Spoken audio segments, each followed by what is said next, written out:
Selamat malam. Assalamualaikum warahmatullahi wabarakatuh. Perkenalkan, kami dari kelompok 109 yang beranggotakan dari saya sendiri, yaitu Irfan Alit Mahendra, dengan NIM D100, 190, 234, dan juga rekan saya. Eh, Perkenalkan, nama saya Faza Mufid Kintara dengan NIM D 100 190 255.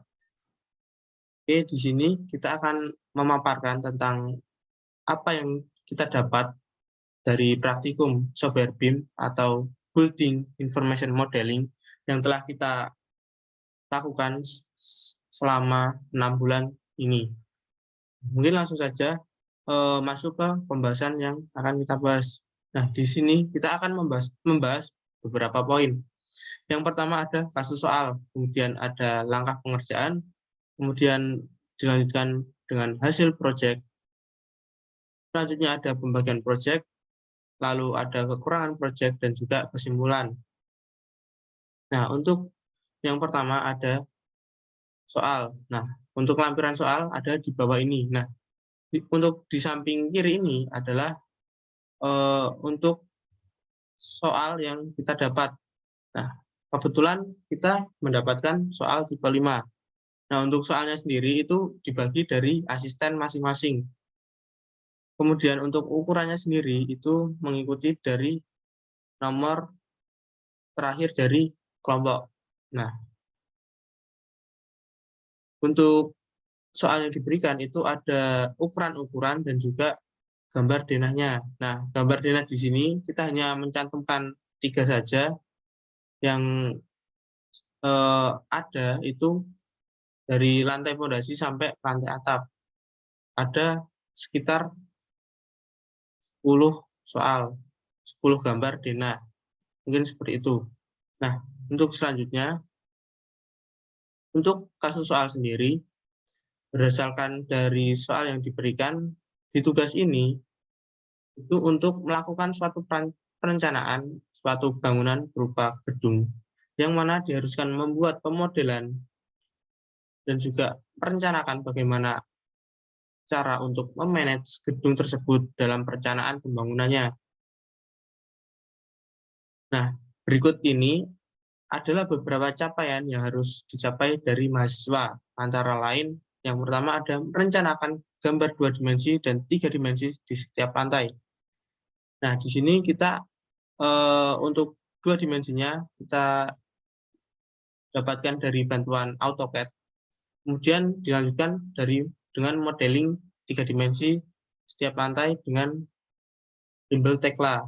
Nah, selanjutnya ada gambar konstruksi secara utuh 2 dimensi dan juga 3 dimensi. Nah, untuk ini nanti akan menggunakan timbel Tekla juga.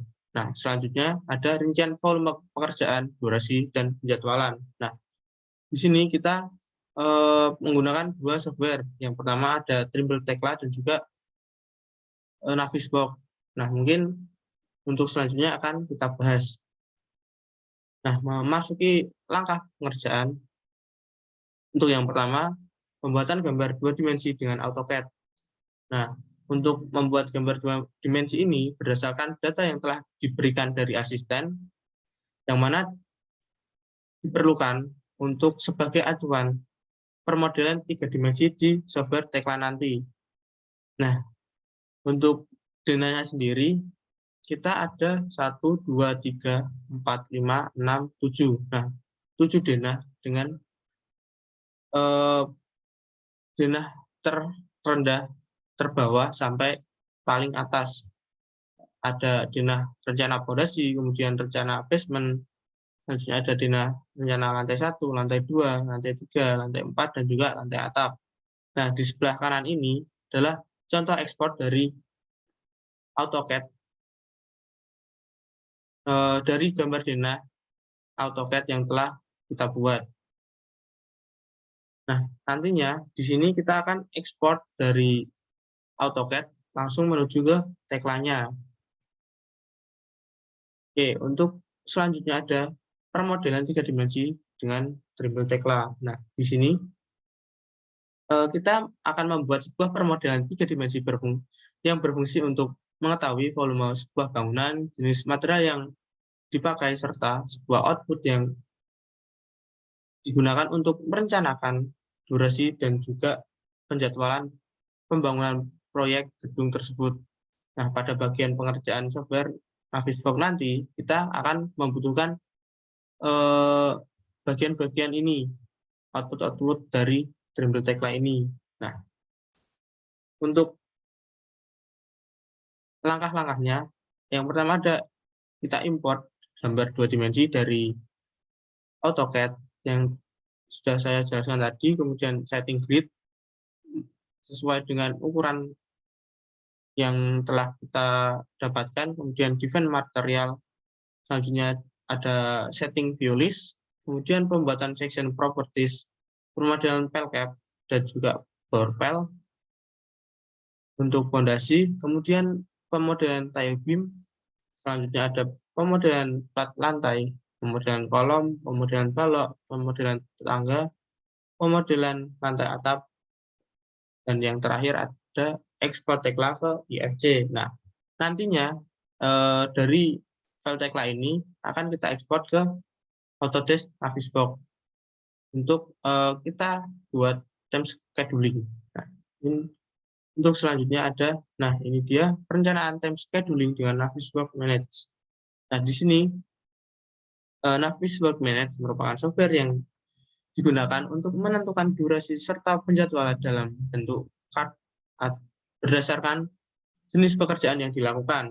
Selain itu, Navisworks Manage juga bisa melakukan proses render ke dalam bentuk visualisasi video dan juga gambar.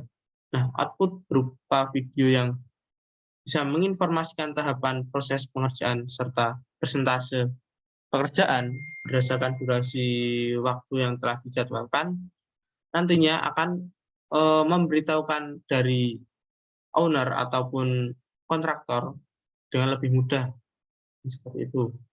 Nah, untuk langkahnya sendiri, yang pertama ada import IFC ke Navisworks, kemudian pemodelan penjadwalan, input jenis pekerjaan, input tanggal pelaksanaan, attach objek penjadwalan, dan juga yang terakhir ekspor animasi. Nah, di samping kanan ini adalah bentuk screenshot dari ekspor animasi yang telah kita buat.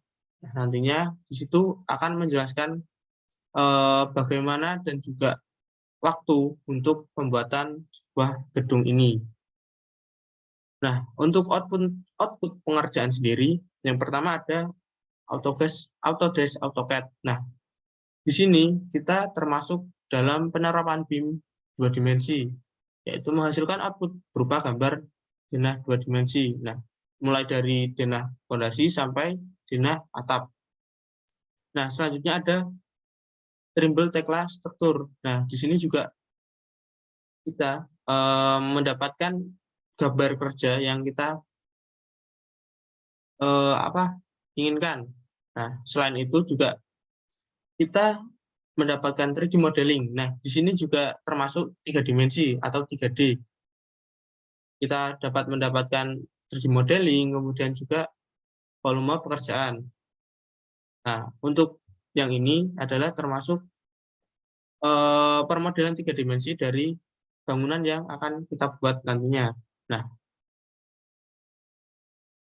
untuk selanjutnya ada lampiran dari gambar, potongan, dan juga tampak. Nah, seperti yang saya bilang tadi, di Trimble Tekla juga dapat menjadi membuahkan sebuah gambar kerja seperti itu. Nah, selanjutnya ada output pengerjaan. Nah, di Trimble Tekla sendiri juga mendapatkan output volume. Di sini kita akan lebih teliti dalam mendapatkan output volume pekerjaan yang kita dapat, yang atau yang akan kita kerjakan. Nah, di sini sudah ada tabel nama pekerjaan dan juga volumenya dengan total 1122,31 meter pangkat 3. Nah, selanjutnya ada output pengerjaan yang ketiga, Navisworks Manage. Nah, di sini termasuk penerapan BIM 4 dimensi, yaitu time scheduling. Nah, kita membuat time scheduling dalam bentuk video untuk nantinya. Mungkin seperti ini, seperti yang di bawah ini, dari pembuatan purpel, mulai dari kapan sampai kapan, pelcap, tie beam, dan seterusnya sampai bangunan itu jadi. Oke, mungkin memasuki pembagian tugas akan dijelaskan oleh rekan saya. Monggo dari Mas Faza Mufid Kintara, saya persilahkan. Oke, terima kasih. Mungkin selanjutnya akan saya lanjutkan untuk mulai dari pembagian tugas. Mungkin pembagian tugas itu merupakan informasi tertulis yang menguraikan tugas dan tanggung jawab dari masing-masing anggota kelompok agar pengerjaan proyek dapat berjalan dengan lancar. Selain itu, pembagian tugas juga berfungsi untuk mengurangi beban tanggung jawab dari suatu anggota agar suatu laporan itu dapat dibebankan sesuai dengan porsi yang seimbang. Mungkin berdasarkan pembagian tugas yang kita kerjakan, berdasarkan jenis pekerjaannya, dimulai dari permodelan dalam tekla dari mulai fondasi sampai dengan kolom lantai 4 itu dilakukan oleh saudara Irfan Ali Mahendra, sedangkan dalam permodelan tekla atap serta tangga saya sendiri yang melakukannya. Kemudian untuk melanjutkan ekspor tekla ke IFC, mungkin saya mengerjakannya sampai dengan pembuatan ekspor animasi. Mungkin begitu. Oh, tidak lupa pula untuk pembuatan CAD berawal yang di awal berdasarkan data dan ukuran soal yang didapat itu sampai eksporting ke tekla itu Irfan Ali Mahendra sendiri yang melakukan. Mungkin bisa dilanjutkan.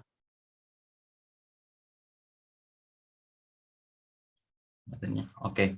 Mungkin selanjutnya itu ada kekurangan proyek. Mungkin untuk kekurangan proyeksi dalam penggunaan software sendiri itu mungkin ada beberapa masalah yang kami dapat dalam penggunaan software yang mungkin agak sedikit menyusahkan kami dalam pengerjaannya. Yang pertama itu pembuatan section property sering terjadi kesalahan dalam input data dan tidak bisa diulang, sehingga kita harus mengulang kembali jikalau misalkan ada kesalahan dalam pembuatan section properties. Terus yang kedua itu sering adanya clash antara material dikarenakan ada bagian yang tertinggal untuk di part card. Mungkin itu. Mungkin bisa dilanjut ke slide selanjutnya. Nah, yang terakhir itu kesimpulan. Mungkin untuk kesimpulan sendiri berdasarkan praktikum BIM yang telah kita laksanakan, kita dapat memodelkan sebuah proyek bangunan mulai dari gambar 2 dimensi melalui software AutoCAD, memvisualisasi model 3D dari gambar denah yang telah dibuat dengan informasi lengkap melalui software Tekla Structure, serta kita juga dapat membuat sebuah time scheduling mulai dari sebuah data hingga menjadi sebuah visualisasi dalam BIM. Selain itu, modeling dan perhitungan struktur akan jauh lebih mudah dan efisien serta akurat dikarenakan kita sendiri yang melakukan sebuah cross-check dari sebuah model yang dibuat. Serta volume data sebuah bangunan juga dapat dengan mudah kita ketahui melalui pembelajaran software BIM ini. Dengan adanya praktikum BIM ini, kita dapat mengaplikasikannya dalam sebuah proyek yang akan kita kerjakan di dunia kerja nanti. Mungkin itu sama. Mungkin slide selanjutnya. Terakhir, mungkin slide selanjutnya itu penutupan. Mungkin sekian dari apa yang telah kita dapatkan. Mohon maaf bila ada kesalahan. Saya Faza Mufid Kintara dan teman saya Irfan Ali Mahendra sendiri. Sekian dan terima kasih.